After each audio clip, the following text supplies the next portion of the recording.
there is a sorrowful tale about Kitty J, which is of significant enough interest that coachloads of visitors still come to look at her grave. The story, which is most widely shared, goes like this. Young Kitty J was raised in a poorhouse in Newton Abbot, a grim and unhappy start to life, and as a teenager she was sent to apprentice at a local farm. The work was hard, the days were long, with food and sleep in short supply. As it happens, this farm is just down the road from where I live. It is said that the farmer's son took a shine to Kitty, which resulted in her falling pregnant. The young squire had no further interest in her, and she was thrown out of the farm, with the curses and labels so often attached to poor young women.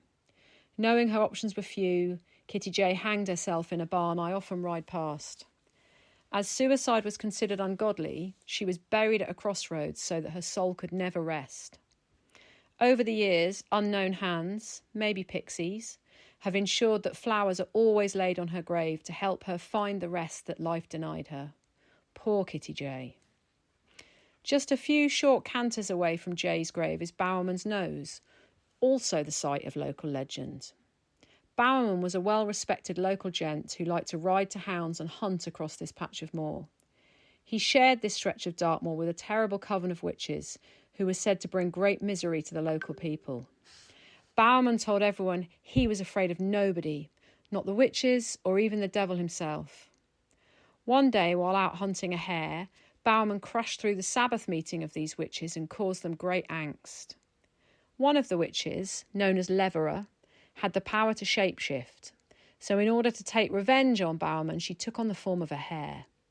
She placed herself where Bowerman and his pack would pick up her scent, and then she ran and ran, until the great hunter and his hounds were so exhausted that the witches could ambush them and with one of their clever spells turn them all to stone. The people of Maniton were so distressed when they realised that the great hunter was as dead as granite that they rose up and chased the terrible witches out. As I have been riding around these familiar parts, I have wondered whether Kitty J and the witches themselves might tell a different story, and whether it might sound like this. It is true that Kitty J was brought up in the poorhouse, and that she came to live at the farm next to here, walking the same paths and moorlands I tread daily. It is also true that the farmer's son took a fancy to her, and Kitty knew this was unlikely to end well for her. She heard there was a coven of witches who met beneath Houndtor, and while others may have been afraid, Kitty was not. She knew that these were women who had left servitude and lived in the woods with the animal and tree kin. She went to seek their counsel, and they told her this: "Kitty, you must leave. This young man will do you great harm. You must make him think that you have died and then flee this area to find a new life." So the witches helped Kitty J to dig a grave, and they cast a spell to ensure flowers would always be left there. They told the people of the area that she was no more.